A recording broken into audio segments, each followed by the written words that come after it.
Okay, we should be live. Guys, let me know if we're live. Welcome back to the channel. Let me just get Brett up again. I think I've done something with the, there we go, Brett's up.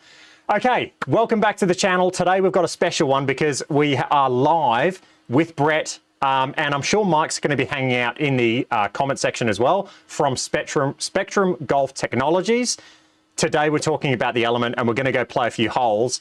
I'm in Australia, obviously, halfway around the world. Brett is in Canada. Yeah, welcome to the channel, Brett. Yeah, Joe, thanks for having us. Yeah, pretty excited to do this.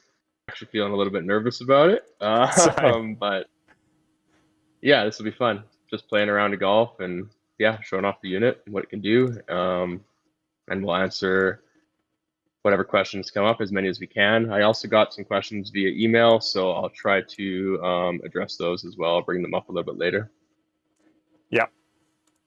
Yeah, definitely. I'm just adjusting my course volume because we're wearing the earbuds, obviously, and I had just birds chirping like ridiculously loud in my ear.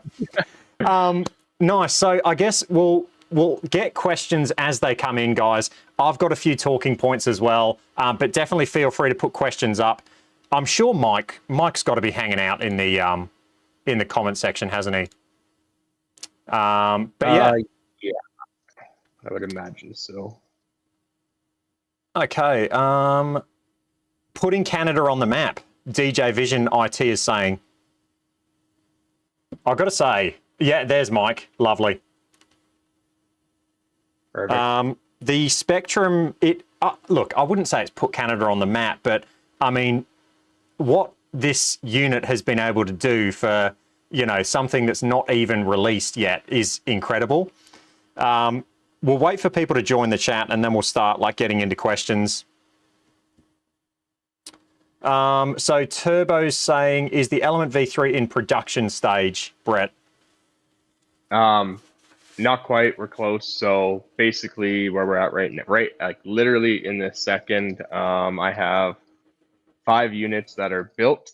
They just need to be calibrated and the covers put on. 3 of those will go to testers in my local area, and then 2 will go two will go to labs probably this week to begin the certification process, which will take about depending on the test, 2 to 4 weeks. If we pass, we can sell units, start the pre-order, and start the limited release. So best case scenario, end of year, like mid to end of December. Realistically, probably January 2026 is our goal. Obviously, if testing comes back with a issue where we need to change something or modify something to make sure that we're legal and safe, that will delay things. But I've done a lot of testing in-house, so I bought the relevant standards so I could review them, and I've done a bunch of testing to like kind of be confident before we send it off. It's a pretty expensive thing to do, so we want to be, you know, sure that we can pass on the first go. So yeah, so realistically, end of the year, January probably would be really, really great. And I can't start a pre-order or say this is a marketable device until we 2 things. Well, I guess, sorry.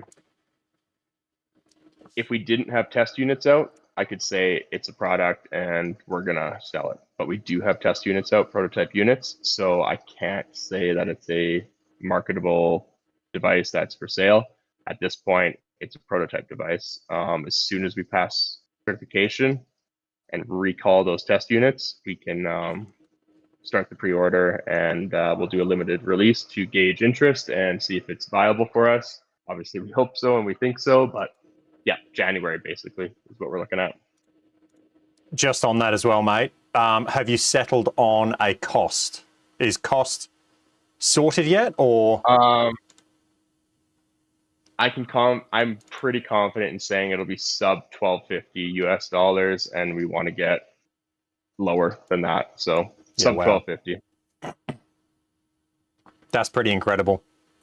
I know there'll be a Yeah, lot of I mean, people that are like at sub 1250. That's seriously good. That is seriously competitive for what you get. We've had a question come in. One of the guys, he's got to jump off, but he said, and this might put you on the spot. He said, I think we'd all love some clarity over current and future. Oh, the chats are coming in now. Hang on. Love some clarity over current and future element capabilities versus competitors like Square and Nova. yeah, I think I'll jump in for Square real quick because I think Square is a unit that you're going to get what you get, right? So with Square, it's out now, it's working extremely well, but you kind of get what you get. I feel like they've kind of, they might add club data, club speed, sorry. If they were to add club speed, though, you would have thought they would have already done it. So you get what you get. Whereas with Element and Nova, I'll let you talk about the Element stuff, but I know Nova's got a lot of stuff that they're bringing in the background as well. Not only are you going to get a launch monitor, but you're getting a lot of other connectivity as well with certain things like cameras and things like that. yeah, exactly. You know, Square. I think I said this in a live that I did previously, one of your kind of weekly lives. Mm. Square was kind of like a punch to the gut. Like they kind of beat us to what we wanted to be. Saying that, even so, I think we offer some more. So I think we have the accuracy. I think we have, the basic features, the ball data. Of course, everyone needs that. But we've also, in the last, few months, and Joe, like you've done a review of club data. The basic club data is there, and we've already kind of surpassed Square in that regard. And from a hardware perspective, there's no real reason why we can't expand that further to like the full face plane metrics. So that would be like face to path, lie angle. Of course, I'm blanking now. Dynamic loft, spin loft, et cetera, et cetera. And actually, one that's come up in our Discord recently is low point. We can we think we can do all those things. To be very clear, right now we have angle of attack, club path, and Speed. club speed, as well as actually horizontal impact location, which is not perfect, but we'll work on it. And then I think furthermore, we're tiny, right? We're just a couple guys building these, in our garage, in our basement. Hopefully, in the future that becomes, built for us. But with that comes a little bit of flexibility and the ability to respond to requests and add features that bigger companies they're not nimble. So, we can do some cool things in that regard. And I had another point and I'm forgetting it now. But anyways, if I think about it, I'll shout, I'll yell at Joe and we'll talk about it. But anyways, oh, sorry. Yeah. It was really just more an expansion on that. Like, we think we can expand this further. We will be working on, and we think we can get Dimple spin or like unmarked ball tracking for spin working. That's exciting. So if we can expand club data and get that working, those two things alone, like for sure put us, in a tier above Square. I believe Nova as well. I don't think they're Dimple tracking. Maybe you can correct me. Nova's not Dimple tracking, no. Yeah. So, yeah, I mean, I think we can do some things. And, if I'm worst case scenario and I'm, not a really proud guy, like I'll say like you're supporting like a community project in a sense. Like we want this to be open to everybody. And it's coming from a little bit of a different place than like a Square or a Unicore or a Skytrack or whatever. So, I hope we can, get that price down as much as possible to keep it feasible and, viable. But we're a little different than the other guys in that way. So I guess to like summarize that, you know, with a Square, you buy it and you get it. That's your product you're going to get. With Element and with Nova, they're open systems. So like Mike just said in the comment system, their ecosystem's not closed. And so with that, they're going to be able to add things like, you know, support for driverless USB slow motion cameras. They're going to be able to, you know, add things like Brett, I know, is working on more club data. So not just like your standard club data. We're talking about like GC quad-like metrics and things like that. So it's an open ecosystem, and, you know, adding certain things. If you're a part of that community and you say, hey guys, I'd love to have a putting mode on this unit, then they can obviously look into that and try and, you know, support the community and give you guys what you want. That's what you're kind of buying into. All right, are you in Royal New Kent now, Brett? Yes. 379 yard par. Yeah. 4, but it looks pretty drivable to me, if I'm honest. What's our elevation out here? Yeah, for you, mate. For you, it is. No. It's pretty much sea level. I'm gonna smash I'm gonna lead us off because I've cooled down. I'm sure you have. That's my excuse. Yeah. And then we'll keep answering questions as we're kind of playing. Right, I've seen there's a few. Find out. There's a few people in the chat. I know Sandro's in the chat. He obviously is Unreal Golf for you guys that, you know, watch him. Let me change views. We'll go to playing mode, and then we should be able to still see. My computer is struggling, I'm not going to lie. This is taking its time. There we go. Okay. That's right. It's not really about the golf. No, it's not about the golf. I don't know how this is going to go. Just saying that because I know I'm going to get beat real bad here. Oh, we'll see. We'll see. Like I said, I'm quite stiff. I've hooked that off the first. Oh boy. I went for the green. Right. Get out. Go. Are we playing stroke or match play? I think it's stroke, but can I just say I did actually have a bit of ball speed there for me. That is. So Joe likes to talk about my ball speed because we played, oh my goodness, like a year and a half, 2 years ago. And at that time I was playing a lot of golf. I don't think I've played a full round in over a year. And yeah, so anyways, my ball speed is nowhere close to where it used to be. So that bunker looks pretty appetizing, to be honest. Okay. Oh, and that's right. That's where I was trying to go.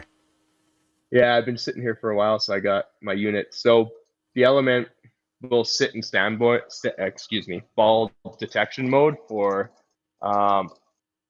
it won't sit there forever. At some point, it'll go into like a standby mode, just so that we don't have, you know, LEDs driving forever and ever. So anyways, yeah, I just had to reset that. Oh boy, here we go. This has been wild. I tried to hit some balls today and get ready for this, but it wasn't very nice. So we'll see what we get.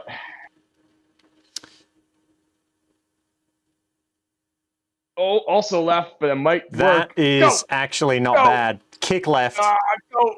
Kick left. So like talking about ball speed, Joe got me. When you smother hook it, you do tend to get a bit more ball speed. I had a question. I'll hit, but I got someone saying, how long do these things take to make? So the like initial release units will be 3D printed. That's the longest part. I can assemble and assembly takes me about an hour, maybe a little bit more right now, but I'm like working at like getting it more assembly lines so I can build, you know, 10 or 20 at a time, and that will help speed things up, you know, on a per unit basis. And calibration's like a 20-minute thing for me. So yeah, like, you know, I could build personally. I didn't have a full-time job, but obviously if we get a lot of sales, maybe this will be my full-time job. I could easily build, you know, 5-6 of them in a day, and Mike could probably do the same. So anyways, yeah, like it's not incredibly long. It's not super efficient for sure at this point, but we'll get there. And if there's huge demand, we'll start outsourcing things a little bit here. Oh boy, yeah. What are we looking at here? And I guess just on that then, while you're hitting your shot, or Mike, feel free to chime in. So when you guys are such a small team, it's a community build, you're making these things as you can. What is support going to be like then? And I know with me, you've like every time I message you, it's like you get back to me within 2 seconds. And if I have an issue with the launch monitor, you and Mike like send me an update and fix it straight away. But what is support going to be like when you have, say, 1,000 of these things worldwide? Yeah, so I mean, if we sell 1,000, we're going to be having to look at, expanding our like it'll go from a home build project to something bigger than that for sure. Pine straw. Oh boy, let's see. That's going to be good. That'll feed. Feed. That's a That lovely was my shot, hope, mate. at least. I thought that would feed more, but one thing I will say as well is just look at the speed. This thing sends shots into the world like it's so quick. So quick. It's wild. All right. Just got camera here. My 18-month-old was hanging around and stole my lob wedge. So. Oh, nice. Actually, what I'll do, I should show you guys. I'll show you after this shot. No, I'll show you now. Why not? So this unit uses like a web interface, and you're able to get this on, I'll show you this. I've got it on my iPad as well at the same time. I'll probably go full screen in a minute and show these guys, but I've got it through my PC now, but you can also log on from any device and you can have your interface for this unit, and it just mirrors it. It's really cool. All right. Yeah. It's kind of cool to be able to have like multiple devices as well. So like if you're running on a PC with a monitor that's not necessarily visible to you, you can set up a phone or a tablet and see all that information. Oh, you're kidding. Ooh, we got a chance. Mate, I just pushed it. All right. I pushed it 0.7 of a degree. That cost me. Yeah. Actually, after we finish this hold, Joe, you should go full screen on your PC because I want to talk about club data a little bit as well. Yeah, cool. I don't have all of my clubs marked. So club data on some will look a little bit different, but I'll grab some stickers and try to so all of my clubs have stickers on. So every single shot you see from me will have club data.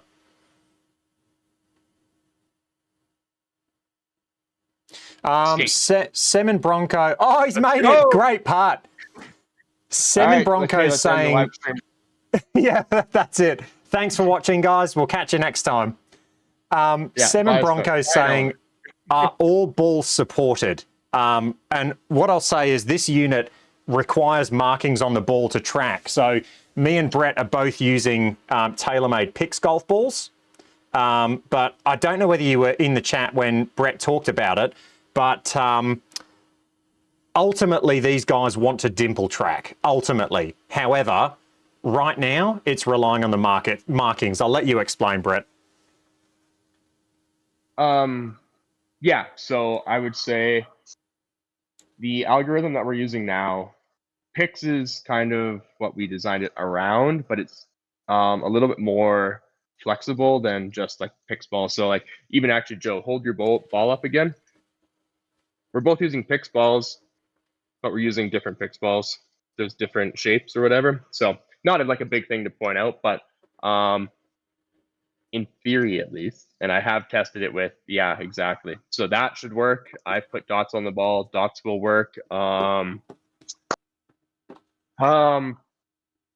Bigger logos like are more like a Callaway logo versus like a Titleist logo. If you're familiar, Titleist is a very faint logo. It's very fine writing. That one doesn't work very well. Callaway actually works quite good, but our advice is use Pix balls, but we'll try to expand this algorithm to be as flexible as possible to use you know, any ball that you want to, so that it'll pick up on, you know, whatever markings are on the ball. And then the future goal is, of course, dimples, which I've gotten really close, but not quite there. But I haven't tried since we've upgraded our hardware. So that's the goal. The ultimate goal would be, yeah,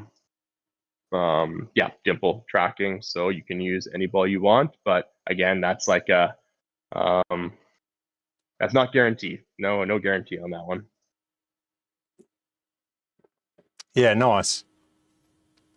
What else have we got? Let me scroll down.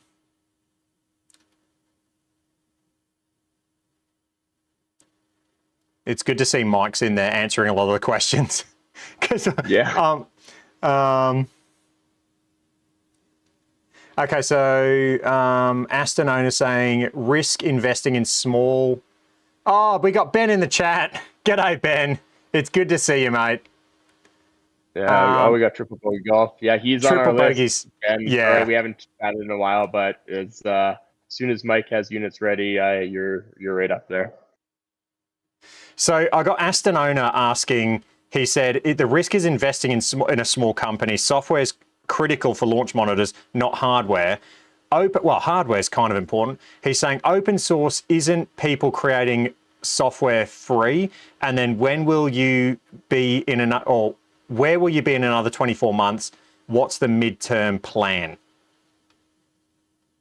Yeah, so we're going to be, like you asked, you know, what happens when we have 1,000 units out? For the first, realistically, I kind of see this as the first 6 months. We're going to be doing like waves of sales. It's going to be 50 at a time, 100 at a time, and to gauge interest, to raise funds, to mainly expand manufacturing. And like, if we can sell several hundred units and the interest is there, and we can, you know, start bringing on board, you know, people to help us put them together if that's necessary, you know, accountants, lawyers, et cetera, et cetera, et cetera. Like the threshold point for me personally becoming my full-time job, something that I dedicate, you know, hopefully, you know, the foreseeable future to this, is honestly, I need to personally sell 1 or 2 units a day, which is not that many in the grand scheme of things. Like I can build much more than that. So me personally, and maybe Mike, you think differently, but like this is something that I want to. This isn't just like, hey, cool little side project. I mean, it for sure is at this very minute, but this is something that I want to, and Mike wants to see succeed, and we will bring on help and yeah, grow this based on demand, right? So yeah, like, you know, I can't tell you where we're gonna be in 24 months. I really hope we're selling a whole bunch of units and we're making some money and we're working on an overhead unit or have an overhead unit, and, you know, just growing. We are, I hate the word, but we're a startup. We are a startup. We've started this and we're doing these videos and we're releasing this unit and talking to community, and we understand that there's a gamble for sure. We understand that there's some risk that in 8 months it doesn't succeed and we're gone. Like that is a real thing. But so yeah, we're asking for some belief, and, you know, we're both committed to it and we believe it can succeed. You know, we know it's quality enough. It's just a matter of whether there's demand and we can continue moving it forward. So yeah, kind of a roundabout answer, but yeah, I really hope in 24 months we have Element is out there and being manufactured not by us, and we have an overhead hopefully out there in 24 months. My goodness, yeah, I would really hope to see an overhead out there, also at a really nice price. So. All right, hit your drive, because I don't like the scores on the board at the moment. I know you're trying to stall. So Yeah. what I think what kind of you're talking about is, look, you need the backing, right, to get this thing going, because in a perfect world, you need to not be part of the manufacturing process, because your time would be best spent, you know, dedicated to looking at the software, getting all the club data refined, adding more club data, building an overhead launch monitor, etc.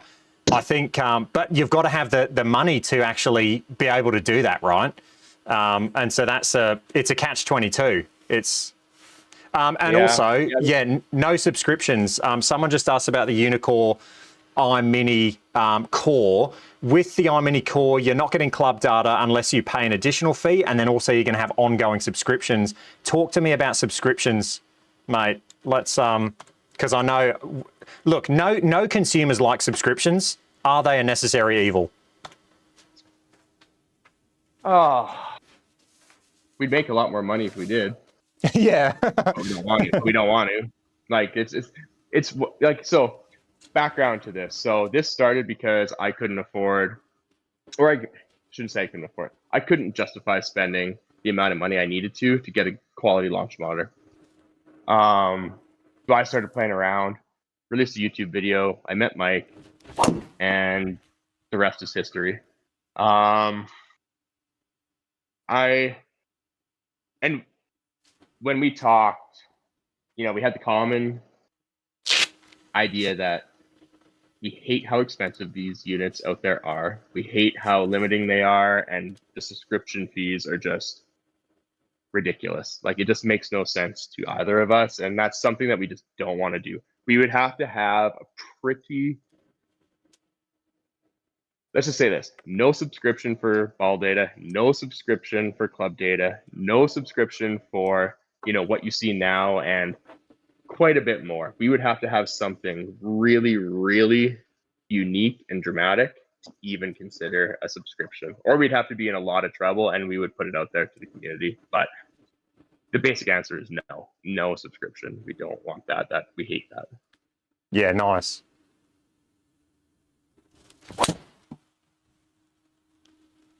Also, I just want to say, I wasn't really paying attention to the round of golf here. I just kind of looked at the thing and I'm like, oh, 3-iron looked like a good idea, not realizing it was a par 5. Yeah, I thought it was odd. I thought, look, I know you're long, but you look, even though you hit 3-iron, you still have a shorter shot in than me. 260. Oh boy. You think that's all hazard, or no? It's not hazard. It's not. It's just it's just junk. Maybe driver off the deck's the play here. I don't think you need it, mate. I don't think you need it. I'm gonna try my little I'm gonna try my 2-iron here. I don't know. We'll see. Oh, 2-iron. That is. So you haven't played golf for a year, and you're about to hit a 2-iron over like just a massive like chasm. Like, let's just see how it goes first, Joe. Before you pump my tires. Pulled it, but I hit it good. We got Sandro from Unreal Golf saying, I'm sure 500 of my subscribers will be ready to buy this as soon as it's ready. I've been sharing my excitement. You guys will definitely blow up, which is good. Yeah, there's going to be a lot of people keen to buy this thing. Does the hardware have the potential to have a okay, this is actually really good. So is it Mackenzie saying, does the hardware have potential to have the impact vision camera like the iMini does? Potentially. So we do have ports for external cameras. I will say, and this, I don't want to get into it too much about what I was about to say, but the initial 50 units or so may not have those ports, and the only reason for that is we don't have the code to support the cameras. We have the hardware to support the cameras, but it's just not been a priority, and our priority is getting through certification. So those first units, so this kind of forced me into this, will be sold at a discount because you're not getting all of the features. But we have the hardware. It's doable to have external cameras. We could also do remotely triggered cameras. And we want to make those cameras a little bit flexible. So like, basically what I would like to see is 2 versions. One is like just a standard swing camera, running at like 250, 200 frames per second, something like that. And then like a higher frame rate camera that you could use for an impact vision camera. Set it up, beside the unit or whatever you want to do that could serve that purpose. We should also be able to do like replay videos of the videos that we actually capture that we use to process the data. Yeah, that's what I think they were hitting on. Like, can you use the cameras in the unit right now to give the the yeah. replay? Yeah, no, it's not a feature right now, but Mike, maybe you can answer this more accurately than I can. I don't see that being an issue, and I would love to do that. That's cool. Nice. All right, let's do this. 55. What's the hotkey? Ah, got it. Nice. Why? Perfect. I literally haven't played that long that I don't know the hotkey to, or thought I didn't know the hotkey to get the green map. Like, Yeah. it's been a while. All right. Okay, here we go. Also, another guys, guy. Yep. no, I was just gonna say, like, anyone who knows me knows I love to ramble and go off topic. So if I don't answer your question, ask it again, or if you want clarification, just throw it in there, and I'll try to be more to the point. We got Jim saying, have you looked into farming out 3D printing parts to save some time? Bye. That's a good shot. Thank you. Yeah. Honestly, the cost of 3D printers these days and like the quality of 3D printers you can get, and the cost of outsourcing 3D printing wouldn't make sense right away. We would go, I kind of foresee this going from, we're building them at home. Like, I have 3 printers set up in my garage. If we need to, I'll throw another 3, 4, 5, 6 down in the basement. So like, I don't think that's going to be the holdup really. Like, it's for sure the slowest part, but my biggest fear, and people have already touched on this, is like, I don't want to get so big so fast that we can't support. We do need to just stage the releases a little bit, gauge interest, and if we see the interest, we can, you know, seriously consider like investors and more support, and then looking at like injection molding and having them manufactured. Like, I think it's going to be like the first 6 months is, or not even 6 months, the first 2 or 3 months, I really think is going to be like, okay, do we want to put up the money ourselves? You know, do we want to put up a couple $100,000 to like move to like this next level and get things injection molded, you know, design and injection molded for us and really scale up production? I don't really see this, like, I don't want to be building them long term. Like you said, No. my time is better spent testing. It's better spent marketing and talking to customers and doing all of these other things, and, you know, working on more club data and working on Dimple spin and working on the overhead. Like, that's where my passion is, and that's where I want to be. Yeah. So yeah, like, as soon as, basically, like, this start is going to be like a kind of like a Kickstarter start kind of deal, where we raise, you know, sell X amount of units, maybe in waves, raise enough funds, gain enough confidence that we're not gonna pour tens or hundreds of thousands of dollars into something that is doomed. Yeah. So yeah, I guess we're asking for a little bit of patience, but yeah, we want it to go further. And I think, yeah, we're not gonna do this long term, and it'll be we're not gonna do like the 3D printing long term or the building ourselves long term. Yeah. It'll be injection molding is for sure the way to go. So it's just a matter of having the confidence to spend, you know, $100,000, or, you know, actually, I mean, that's not far off what it'll cost to move to that stage of manufacture. Yeah. Oh boy, okay, moving a bit. Yeah, it's a little bit outside the ride, isn't it? Bryce is saying, how far would you guys be away from an official connector to GS Pro? Oh, I hammered that. Just rammed it, didn't you?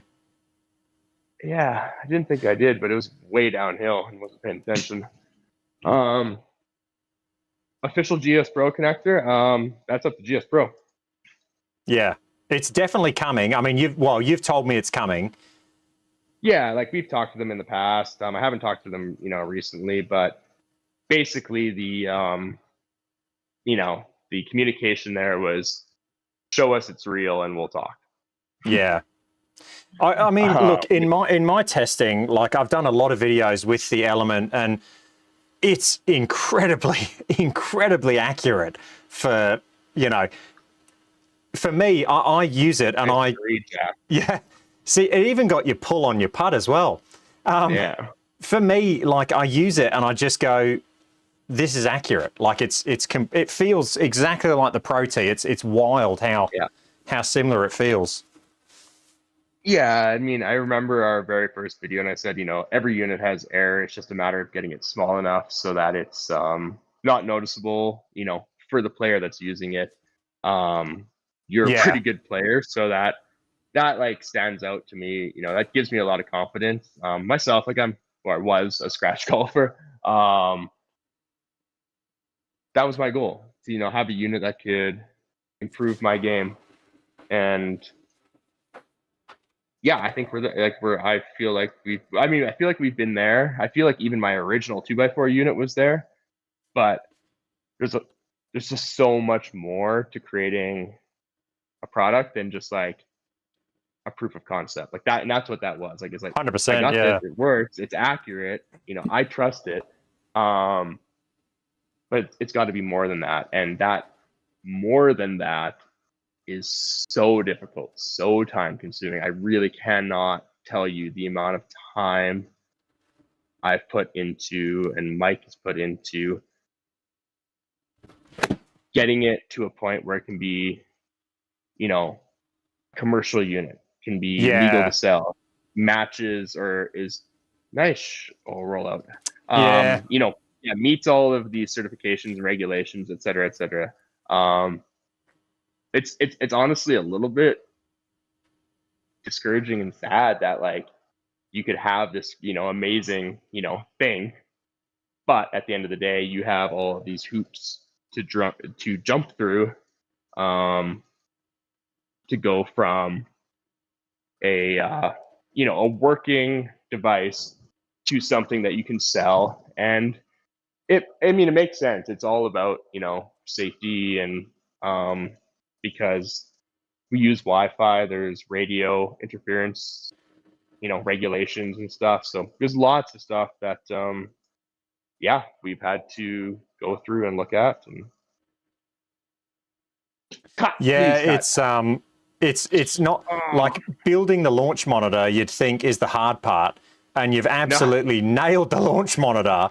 But now I guess it's the certification. It's, getting these things made potentially, in a factory somewhere, building a business. Like it's crazy. It's not just about building an incredible launch monitor. Yeah, and that's exactly it. Like I had the pieces. Even before Mike joined, I had the pieces. And I will say, Mike deserves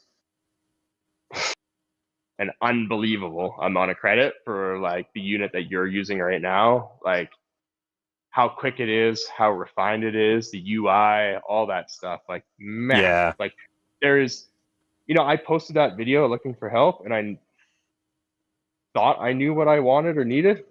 And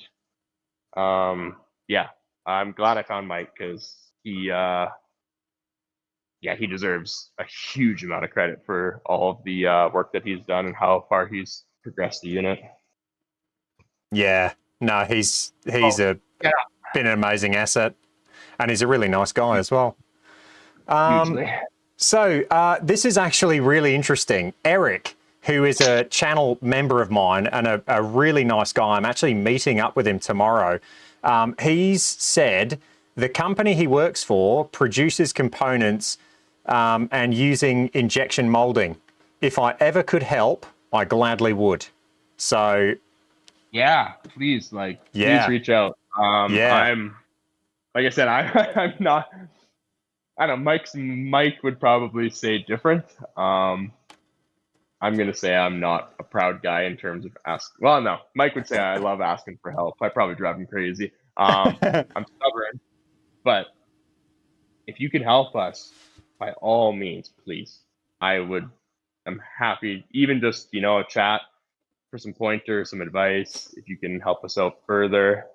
Yeah, please.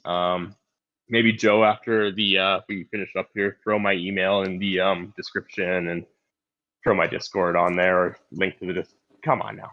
Oh, that was close. Anyways, yeah, put our contact information out there because yeah, we can use help for sure. Absolutely, yeah. I'll chat to Eric tomorrow anyway, and but yeah, jump on the Discord. Mike, are you able to chuck the Discord link in the chat right now so people can just jump on?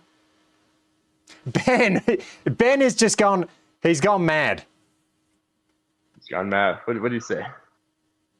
He's doing super chats. Come on, Ben, send that to us, not Joe. We need it.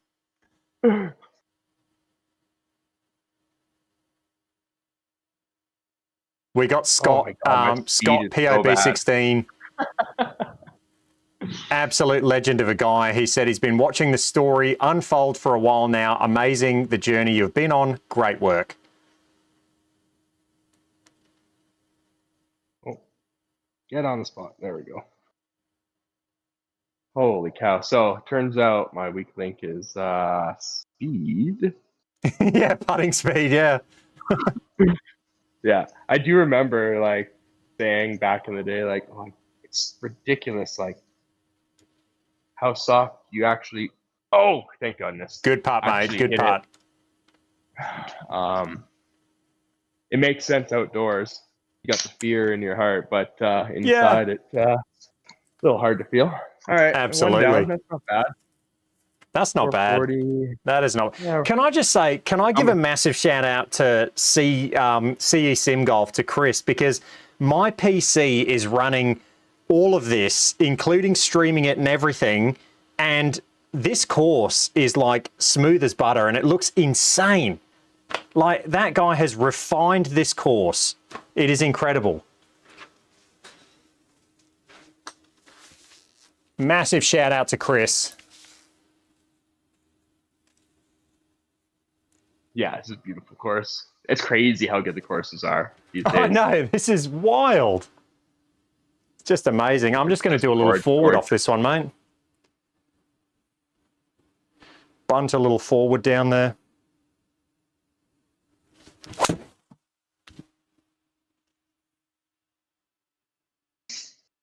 It's pretty good ball speed on a forward. Yeah, it's been getting up. Maybe I should have hit driver. That's 170 in. Yeah, we're just going to go for it. We got nothing to lose here. Yeah.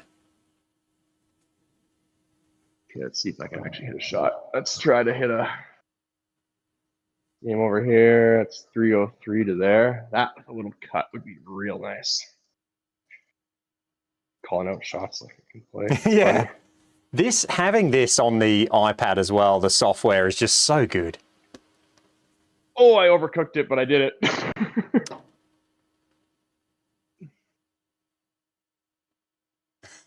Oh my God, I barely covered your forward. Joe will transfer all super chats back to SGT.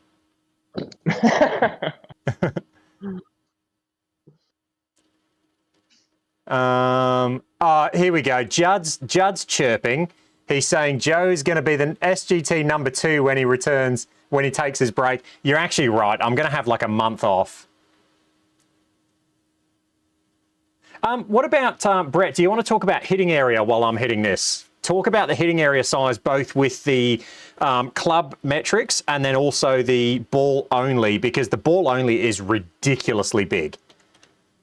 Yeah, so, yeah, Joe just alluded to it there. So we actually have 2 hitting areas, so to speak, or 2 sized hitting areas.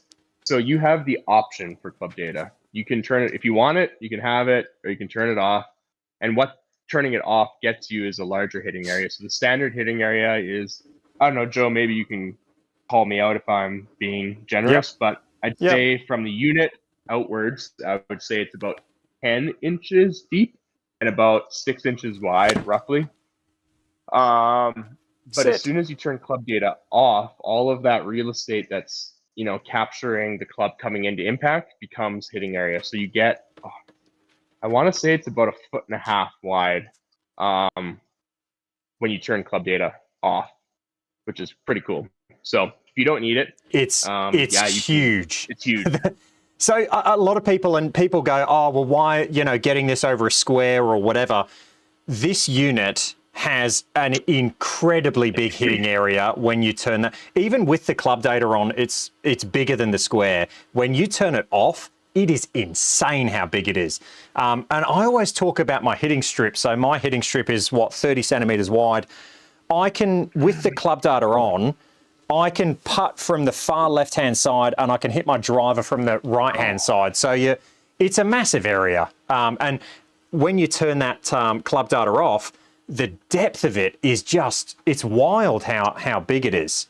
It is just crazy. And like wherever you put the ball in there, you're going to get the same metrics. So it's not like it's real touchy if you had it on the far left-hand corner of the hitting area. It's still going to perform the same. So it's not like, real touchy to where you actually have the ball placed in that area. So hitting area is massive. Yeah, for sure. Like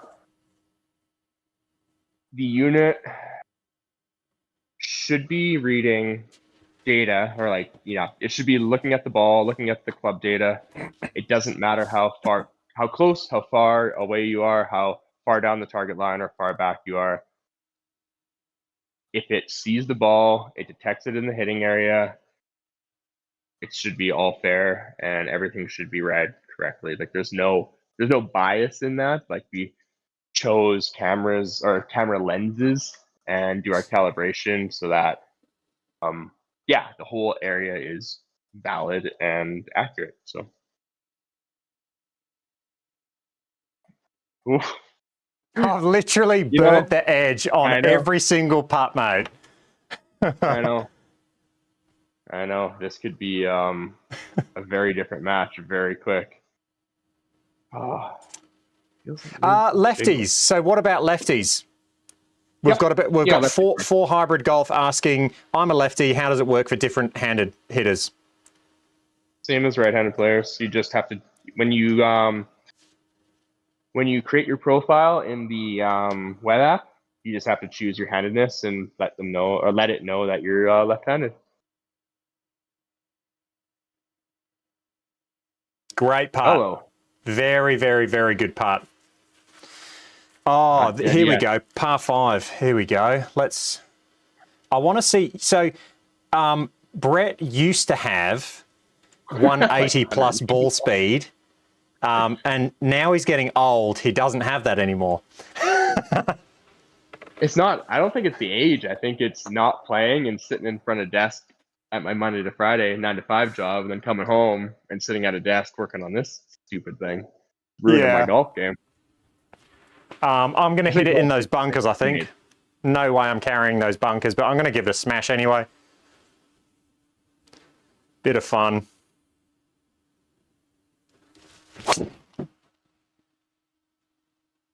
Man, that's on a rope. Sit. 167 to there. There's a 0 chance I can clear that, but we're going to try anyways. Yeah, I just was like, whatever, let's just smash it. Since you brought it up. Yeah, it's funny. Well, actually, that's pretty ridiculous to try, but we're gonna give her a go.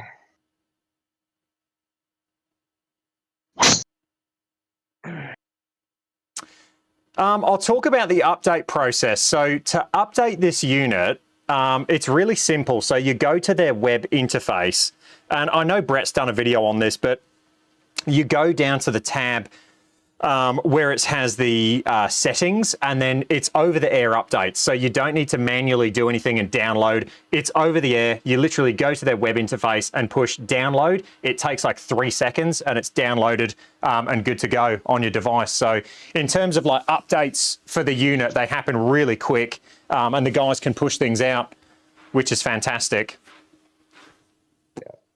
Yeah, I feel like it's a fairly pain-free process.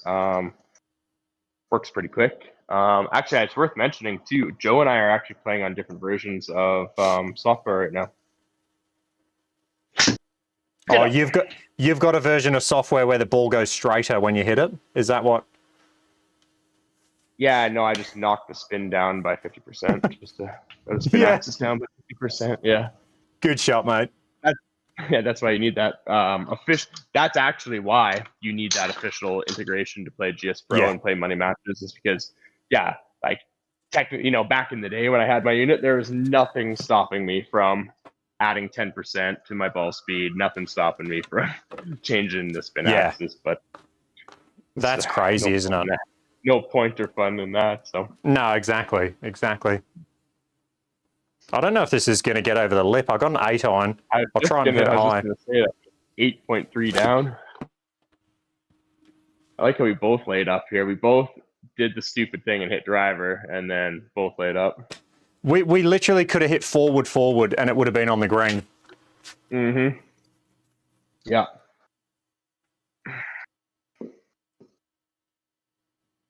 Okay, we've got hey, it's Finney saying, what is the downside of this unit? Well, the obvious downside is it's a small team, right? You've got 2 guys essentially that are building them at home. So I guess that's the downside. But in saying that, it's a downside, but you could look at it as kind of like, hey, it's a small team, but you're joining a small community. So with that, you've got a pretty big voice. And so if you're having issues, you can literally message on the Discord and say, hey, Brett, I'm having these issues. Mike, I'm having these issues, or whatever. So the downside you can kind of turn into a, you can put a spin on it.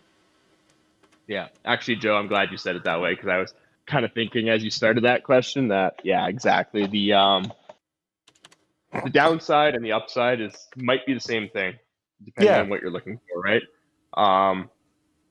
We can be agile. We are passionate, and we both just love talking to the community, and we want this to be a really cool thing. Like, you don't spend 3 years or longer, realistically, working on this project,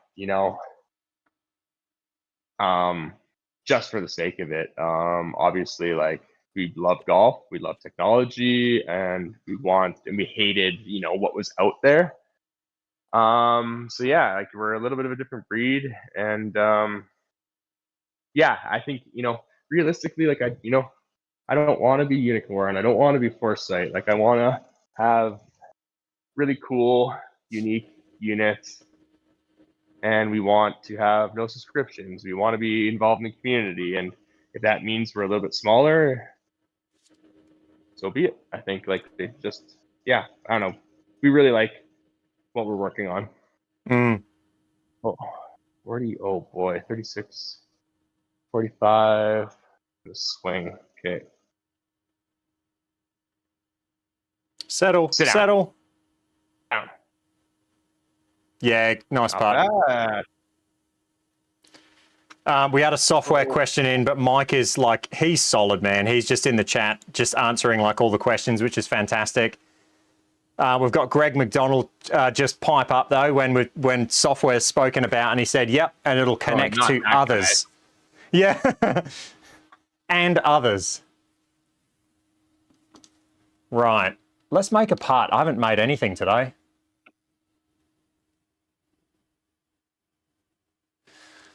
Come on.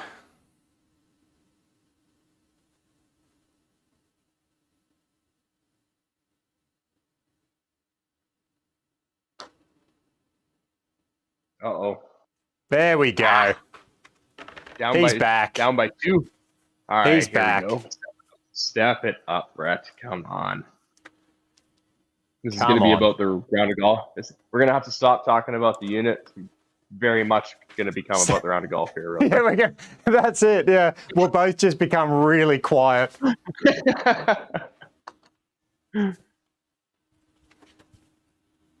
Man, I'd love to play this course in real life. It is unreal.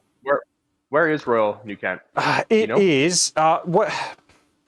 Let me Google. It's on the East Coast, I'm pretty sure. Okay. Let me check.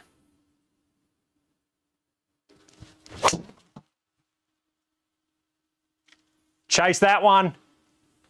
Chase that one, Brett. Go! 169. 169. Okay.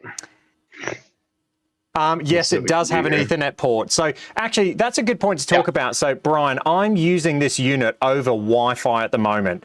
And that's just because I didn't want to have an Ethernet cable running to the unit. If I was going to do this properly, I would Ethernet and then I would run it under my mat, because then it's just going to be clean. It's going to be a wired connection. Having said that though, great drive, mate. This thing over Wi-Fi, this thing over Wi-Fi is unreal. Like it's solid.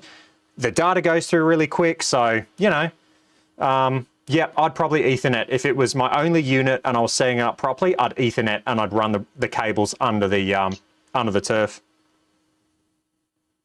Yeah, I guess on that point, so my setup, so actually I don't even know what you got going on at home, Joe, but I know you're in your garage, it's connected to your house. My garage, this is in my garage, but I have an old 70s bungalow with a detached garage.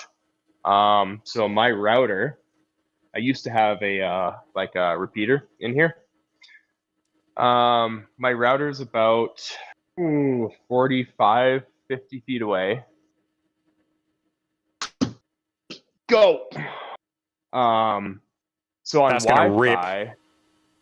Oh, yeah. That just ripped back.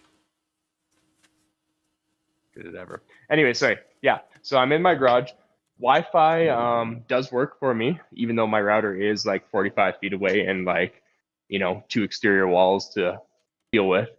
But I run Ethernet on it generally. But it does work on Wi-Fi even at that range. So that's pretty decent, I think, in my mind. Yeah. So this course is in Virginia. So yeah, East Coast. Oh, interesting.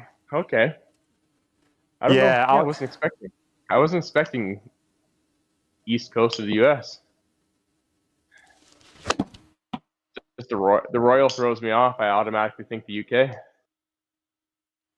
So do you know what's funny is this course was actually designed, Mike Strands designed this from 2 Irish courses, Royal Portrush and Ballybunion. So this course was like, I guess, yeah, he basically went there and went, those are my 2 favorite courses, came back and went, I'm going to build something that is that. And so this whole course has that real UK links feel, and that's why I just love it so much.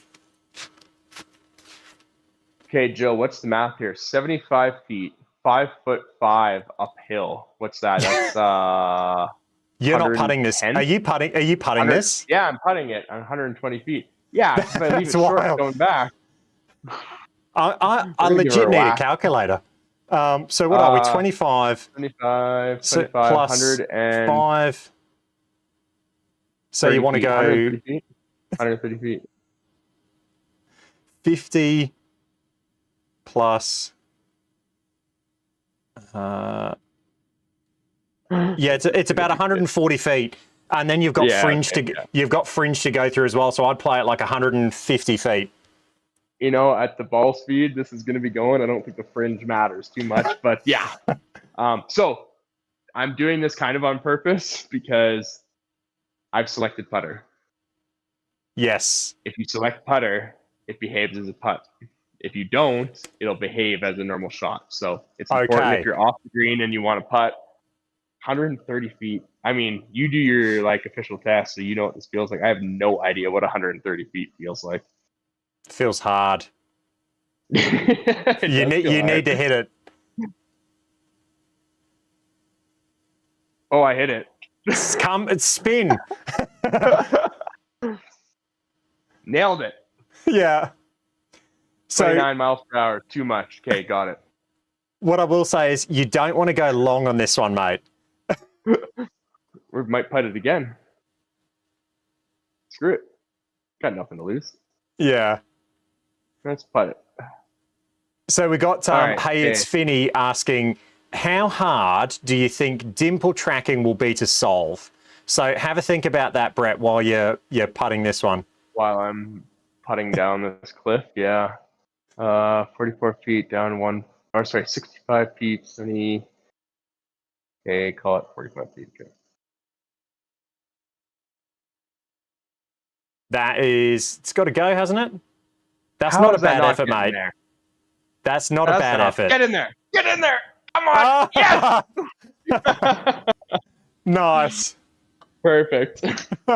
Just Nice. bleeding thoughts to Joe here, but that's okay. Okay. Sorry. Question. Dimple spin. How hard is dimple tracking going to be to solve? Dimple tracking's hard for sure. But we think we know what the solution is, but our old hardware didn't allow us to do it the way that we wanted to. Our new hardware does, and we might be selling the unit without dimple tracking. Oh, But we're that was sending weird. the unit.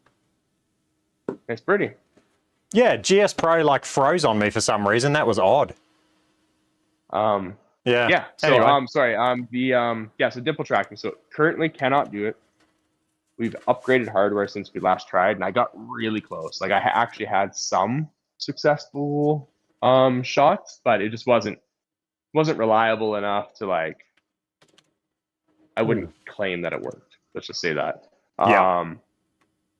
But we, Mike and I have talked about it a lot, and we have an idea in our head that should allow us, using the cameras that we have, to do it. And we're going to certify the unit. So when we send the units for testing, we're going to put them in the appropriate state.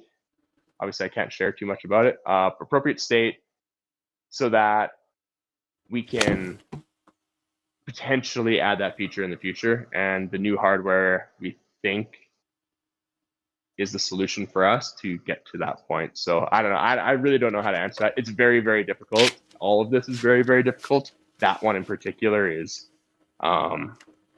extra hard to pull off, but we think we're set up for it. It just comes down to having the time to really dive into it and give it a go. Yeah. And I guess the thing is, like, with dimple tracking, it's like, would you rather a unit that is perfect when it's using marked balls, or would you rather a unit that dimple tracks that has misreads and, I don't know. Yeah, for sure. It'd be amazing if it was, because that's the ultimate, right? Everyone wants dimple tracking, but at the end of the day, yeah. Oh, that could be decent. I reckon that's going to be good. Sit. Sit. We got soft greens. That's perfect. Oh, come back. Look at this. Not bad. I've got like 100-foot putt now as well. Yes. Don't hit 29 miles per hour. Yeah. This is ridiculous. Yeah, I guess on the dimple spin thing, and you mentioned like, do you want okay data on a cool feature, or really good data on something that's rock solid but maybe not as convenient? I'll be honest, I think that's actually something that has held me back personally, where my standards for this are extraordinarily high. If it's not working perfectly, or as close to perfect as I can get it, it just really hasn't. I don't move it along. Like, I just don't want it to be out there. So to maybe a detriment even. So I will say that if we get dimple spin out there, it's either going to be fantastic, or it's going to come with a huge asterisk saying this is experimental. Like, yeah, I don't know. And even if that's the case, I don't know if I would want it out there. I just don't. I want it to be good. I want it to be accurate so badly. Yeah. Yeah. And I guess that's kind of like, we've talked about this, and that's how you've kind of approached this whole thing, as accuracy first. First and foremost, accuracy is like it. That's your primary thing, accuracy. And look, being perfectly honest, you've nailed it. You've absolutely nailed it. Well, that's really great to hear, and that's exactly it. I've always kind of thought that if it's not, sit down. put it through. Yeah, if it's not accurate, if it's not giving valuable feedback, like there's no point. Like I don't I don't want to bring up units, but like I don't understand why companies. Well, I do understand why companies would do it, because there's a lot of golfers, high handicap golfers that unfortunately probably see certain metrics and think, oh, that's really cool, that'll help me. But if there's no accuracy there, I don't know how valuable it is. I really don't. I don't like that. Yeah, I don't think it's great to offer data that's not up to par. Yeah. DJ Vision IT is saying, Joe, are you going to sell them at Bayside? Look, I guess Bayside and Sam, that's a whole separate thing. That's kind of, I'm there working for Sam. And so like, I can recommend like, hey, I think this unit is amazing. I think, Nova is an amazing unit. It's up to Sam, because the thing with this is when we are talking about like a commercial place selling these units, you've got to remember that we don't want to spend, like, if there are technical issues, we don't want to spend, all day helping people with technical issues. It bogs down a lot of time.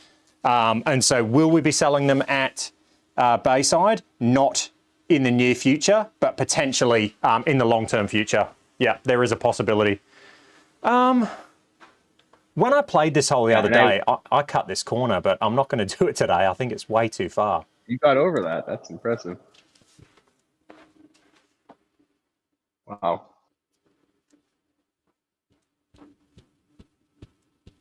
We'll just do a little bunt driver down there.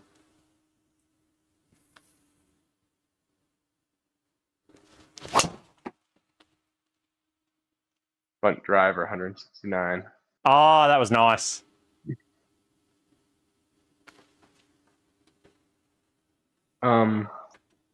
Yeah, so I guess I can also kind of offer a little bit of insight into that question about Bayside selling the unit. I guess there's two big things about that. One, in Australia, to a commercial retailer. So because we are building these ourselves, in North America, you're not legally required to have, some of you will be familiar with this, like a CE stamp on your electrical device.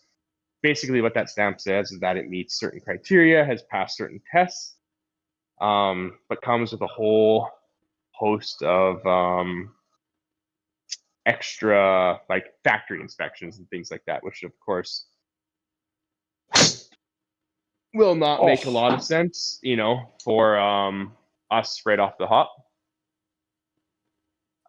So what we're doing is we're certifying our units where we need to. So that's with the FCC ISED in Canada. So that's for like radio communications. And then what we're doing is we're doing all of the tests that the CE stamp would normally require, but we're not going to have the stamp on the unit. And that's just to make our life a little bit easier, at least at first. With that, basically means is most retailers would not stock our unit. This is going to be sold direct to user from us, through direct a web to store consumer, or something like that. Yeah, exactly. So not to say that retailers can't sell it. It's just that without that stamp, generally speaking, that's something that they don't do. But like I said, we're going to do all of the tests, make sure that it meets all of the criteria. Oh, please go. Please go. Please go. Don't rip. Don't rip back. Oh. Please. That's going to come all the way back to... no, it's staying. Oh, we got away with it. Okay. Man, that spin. Anyhow, yeah. Will Bayside sell it? Maybe. Hopefully. I mean, that would be amazing, but I understand if they wouldn't, at least at the initial stages. All sales will be initially direct to consumer from us. Brian Pinkley had a good question there. Will we need a case for the unit to protect it from stray balls? You can kind of see, I'll quickly, like, I'm hitting from quite far away from the unit. Like this unit, it's not like the square, like it's almost double the distance. I don't know how you do it. Like it can read the balls quite far away.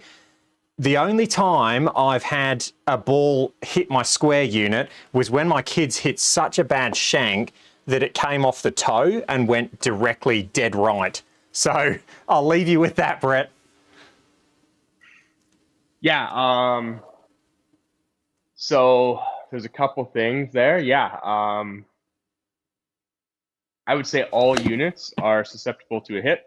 All units are susceptible to damage, and pretty much all units, either offered by the company themselves or by a third party, have a shank tank of some sort. Yeah. If you're worried about that, I highly suggest that, like, we don't have one right now, but if someone wants to design one, we'd be happy to sell it or, pass, that link on so that it could be sold by you. But yeah, for sure, I would say with all launch monitors, protect your unit. For me personally, like I've been hitting balls for years and years. I've never hit a unit, but I'm coming from a place that, potentially a lot of golfers are not. I haven't toe shanked a ball in 30 years, but Wait till your boy gets old enough, mate. He will exactly. 100%. He will toe shank one, I'm sure. For sure. Yeah, actually, I already got him plastic clubs, and I'm trying to teach him how to swing. So he was in Yeah, here today. nice. Yeah, it's pretty fun. But yeah, he'll ruin a unit for sure. So yes, I would say generally speaking, if you are concerned with that, or you are a little bit of a higher handicap, that might be a potential issue, or you have kids where that might be a potential issue. Yeah, protect your investment, because even our unit, like it's not inexpensive for a lot of people. So yeah, protect your investment, spend the extra $100, and I'm sure the second this thing's on the market, Frugal Fixer Spike will come out with some Mate, shank tank, and you read my mind. yeah, and like, you know what I mean? Like, people will come up with a solution. I don't necessarily feel like that's my responsibility or our responsibility to necessarily design a unit that can take a full blown shank. Like that's a lot of force depending on who's hitting that ball. Obviously, like, it's designed to meet certification requirements, which are like pretty stringent actually. Like, when you release something out on the market, it actually has to be quite incredibly strong. But of course, like, there's going to be weak points, and I'd say buy a shank tank if you're concerned about that. The nice thing about our unit, with club data turned on, you're almost perpendicular to the unit. So You are, unit's here, and your target line is this way. You're almost in line with it. Yeah, you're almost hitting in line. So it would have to be a hell of a toe shank to hit the unit with club data on. If you turn club data off, you can move back and it becomes more accessible, I would say. But yeah. If you're concerned, I'm sure we'll see some solutions out there in the near future. So from the golf ball being at the far forward part of the hitting area, I'll just put this, there we go, that's locked on. I am, in reference to the cameras, I'm about an inch behind the cameras there. So you're pretty much in line, with the unit. It's... Yeah, it would be tough, but like you said, it can happen, 100%. Those sticky jam hand kids will get you. Yeah, it's the toe shanks. Yeah, I think Bryce said that as well. He's like, it's the toe shots that get it. Yeah. All right. Yeah. Like I said, like I've hit, oh my goodness, I've probably hit 30,000 balls on my unit, never come close. And I have for sure shanked a few, but my shanks are, kind of going into the corner of the screen, not, 80, 90 degrees. Oh boy, I'm getting stomped here. I better catch up. I need to make a birdie. I made one on the first hole, and that's it. Yeah, you got off to that hot start, and then I just started throwing questions at you and just like, just trying to sidetrack you. Yeah, well, a birdie on one is a bad omen in my world, so yeah. All right, what's the biggest ball speed we've had today? It's got to be like 171, isn't it? I think you had almost 172. I honestly have not been really looking at it, and it just, again, for anyone watching, club data. Not all of my clubs are marked, so if club data looks a little funny on my shots, I've got a bunch of experimental clubs set up for smaller markers, different markers, and potentially like full face metric markers. So yeah. Tried to roast it, hit it way out the heel. Oh yeah, hit it right out on the heel, right down the middle. Actually, Brett, do you want to talk about the club metrics on screen? Because I want to talk about driver angle of attack. That's the only metric that right now is reporting as incorrect, but it's not. Yeah. It's, you talk about it because I don't know the ins and outs. So we, okay, this will be interesting actually. So yes, so this got brought up in a round that Joe played where driver angle of attack was negative. And I kind of suspected this, and we looked into it. Mike actually found the issue. Literally just like a negative sign where it shouldn't be. What we were actually doing was calculating the magnitude rather than like an angle with while considering up or down. So what was happening was angle of attack was being reported. Basically, as always, a negative value. It was actually always positive, but we made it negative because, that's how generally you swing a golf club. So yeah, we kind of hooped ourselves there. But that has actually been fixed now. And I'm really hoping this works that I said that because Joe is on the old software that I need to download an update. Of it. Yeah, so Joe has the angle of attack. That would have showed up negative for you, I'm assuming? Yeah, 6.4 down, which I hit when I tried to slaughter that. So my bad move is getting inside. And so you've got 6.4 up essentially is what it would have been on the ball. Yeah, okay. Well, okay, I'll offer some commentary here, but this should, because I'm on new software. Hopefully this is positive, even though I'm like pretty steep. But yeah, you hit down on driver, don't you? No, it's up, but it's not nearly 6 degrees. Probably like 3. Okay. Oh, it's not showing on mine. That's annoying. Oh no. Okay, what do I got on mine? Where's my club? I don't even have club data turned on mine. Do I have not? Wait, hold on a second here. Do you have mulligans enabled? Yeah, hang on. I think I do. Let me check. T squared. I want to quickly let me turn mulligans on. Mulligans. No. No, it's actually okay. So I don't know why that didn't go through for you, but I'll just snip this. So Todd, my unit is sitting. I'm going to say I'm pretty sure that's a 12 mil gym mat, or it might be a centimeter. Mine's sitting about a centimeter higher than my hitting mat, Todd. In terms of, yours are a couple of inches. Okay, I'd have to test. Todd. That's quite a long way above, to be honest. You couldn't raise your stance mat up, could you, mate? Is that going to put you like you're swinging to the roof? Is it? You're using a Sig Pro Soft, yeah, I imagine. It's that much higher. Shout out to T squared, by the way. He's like your what's that new course, Todd, you came out with? I played it the other day and it was just unreal. I filmed a video. It's going to be out on the channel at some point. Yeah, you'd have to adjust your mat, mate. You just have to put some gym mats under it or something. I don't know if you can show this, Joe, but yeah. So I very intentionally was trying to be very up on that. And were you like one down? No. I got it. I stayed on my back foot. How the heck do I chat to you or share this? Yeah, DPC Spanish. That was, mate. It is unreal. I'm trying to film a bunch of content, so when I pull the sim down. And we're moving for like a month, the sim's probably going to be down for like 3 weeks or something. I've got a bunch of content filmed, hopefully, and I'll be releasing it every now and then. All right, what have we got?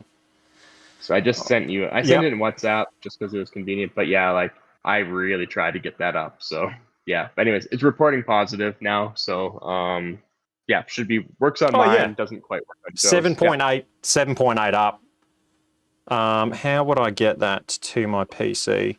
Do you know what? Yeah, let's I'm just gonna show people.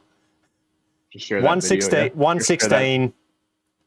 116 for club speed, 7.8 angle of attack up.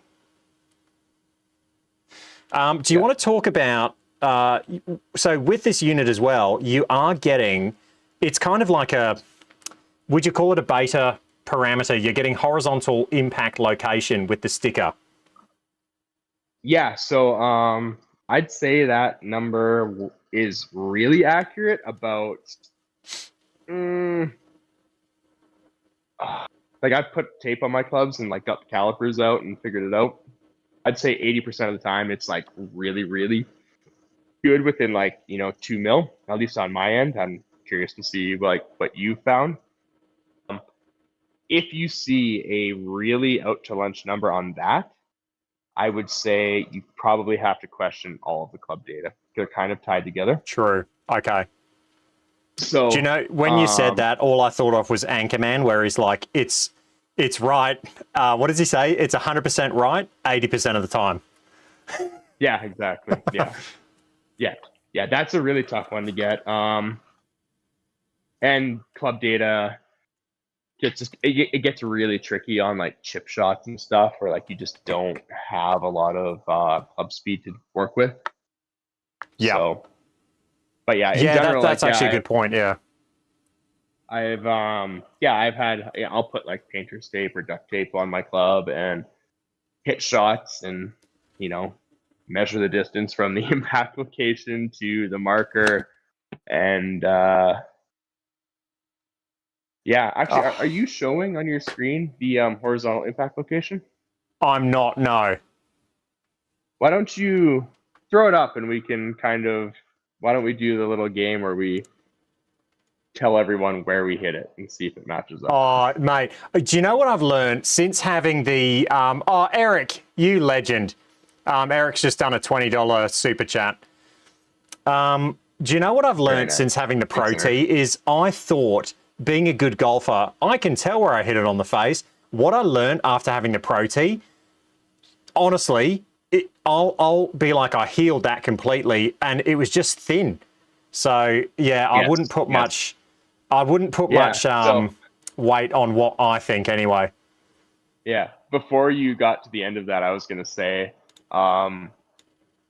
you're saying being a good golfer, you can't quite tell where you hit it, but you play really well. I can tell where I hit it, but I don't play that well. Yeah. But yes, I would completely agree that thin is a perfectly like inline horizontal thin shot to me feels quite heely. Yeah. Yeah, it does. All right. How am I going to hit this? 14. Toe is easier to feel because it just torques so bad in your hands that like it's like, come on now.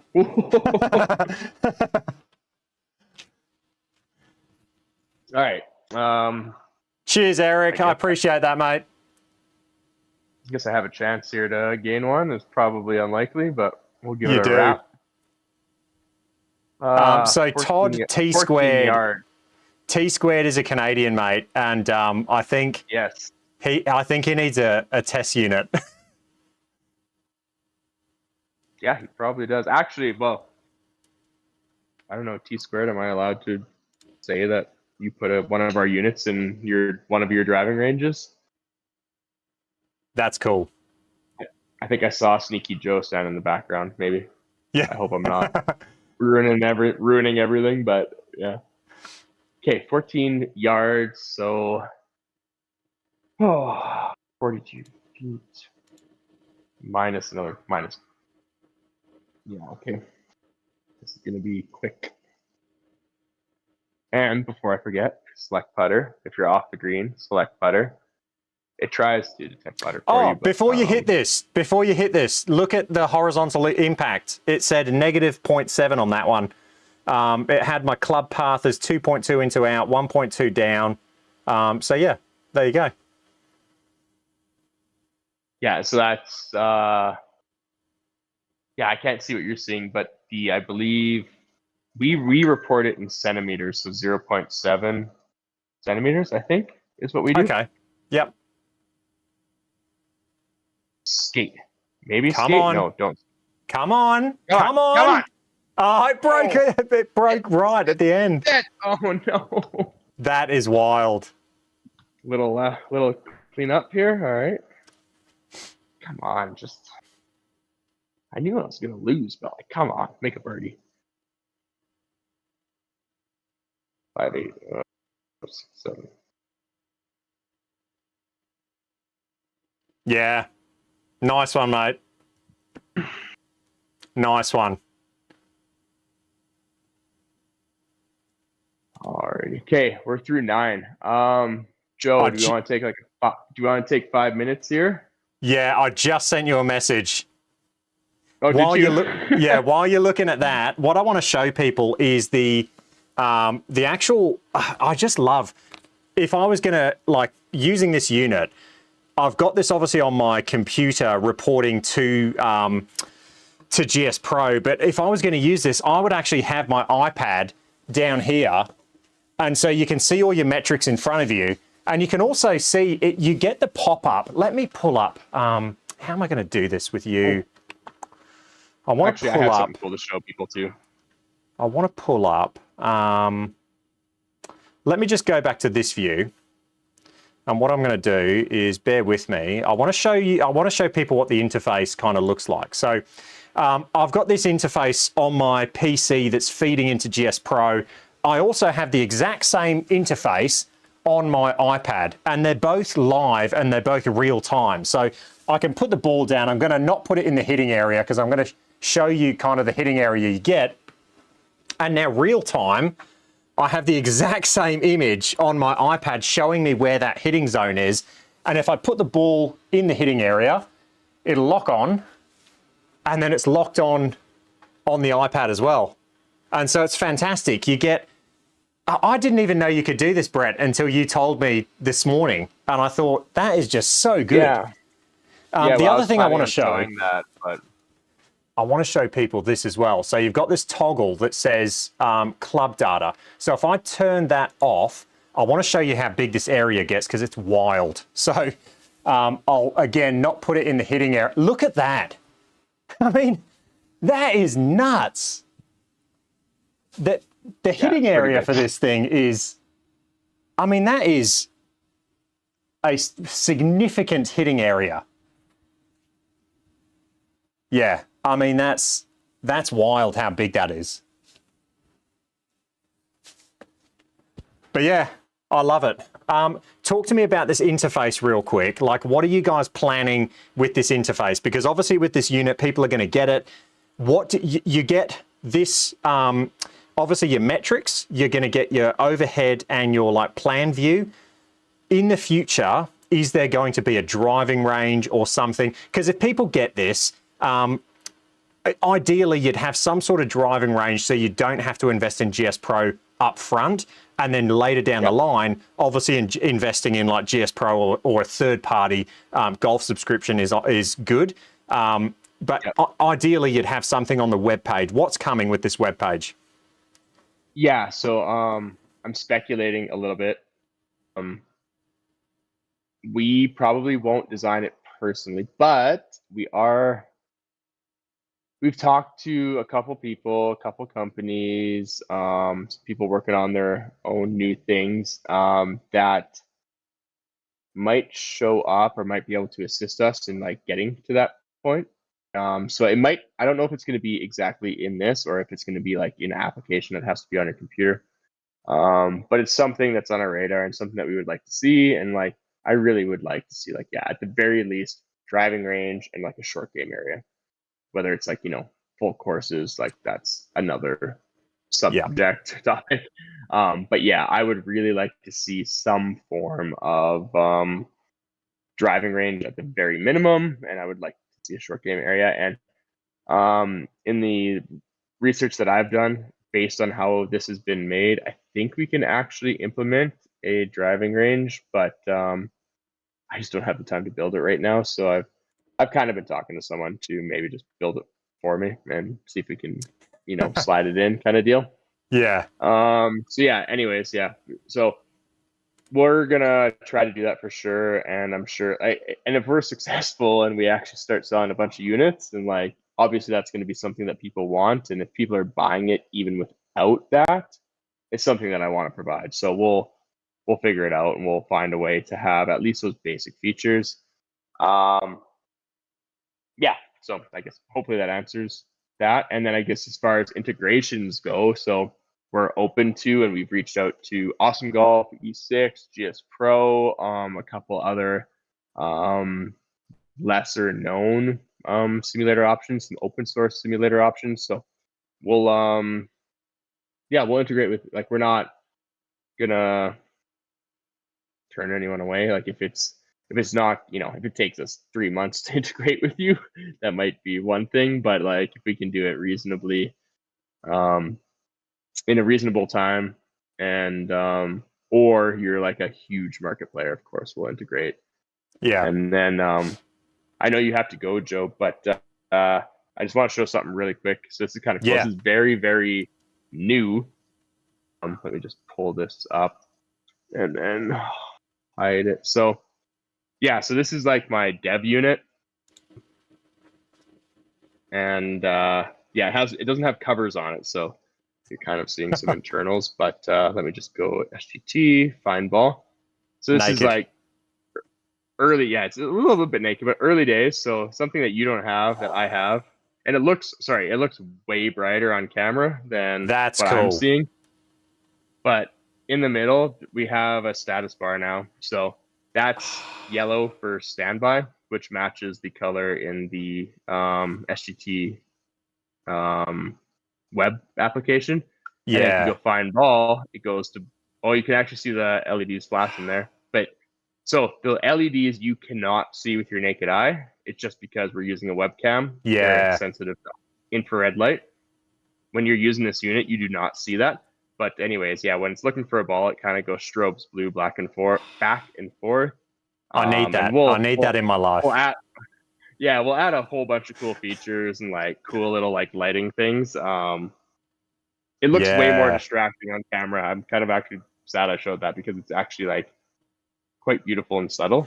Looking at it right. Look, this is a spoiler because like for everybody that stayed this whole time, like I know a few people have been in and out. We're probably at, how many people are live right now? 53. So this is kind of like, thank you for staying for this whole video, because I didn't think you were going to show that off, Brett. I really didn't think you were going to show that off. Yeah, well, I mean, like we chatted before, and I mentioned that, I had been tweaking with the unit. I might have messed with the calibration, and I was a little bit worried about it. So I was thinking about going to another unit that I have on standby that didn't have it, but I really wanted to show it. So, and honestly, the unit worked great. Like nothing felt off, and I was just having, That's cool. So will that, just real quick, I do have to go, but so will that status bar, when you put a ball there and it's got ball lock, will that change green? Yeah, exactly. Yeah. So that's so good. And actually, Mike mentioned this too. Something that I never thought of is, I think we're gonna go with color and pattern, because he mentioned something I never thought about is people who are colorblind won't see color. So pattern, some sort of pattern, some sort of strobing effect or whatever will allow the people who are colorblind to actually see what status it is. That is so clever, and that's why Mike is who he is. Like, who thinks of that? Like, that's yeah.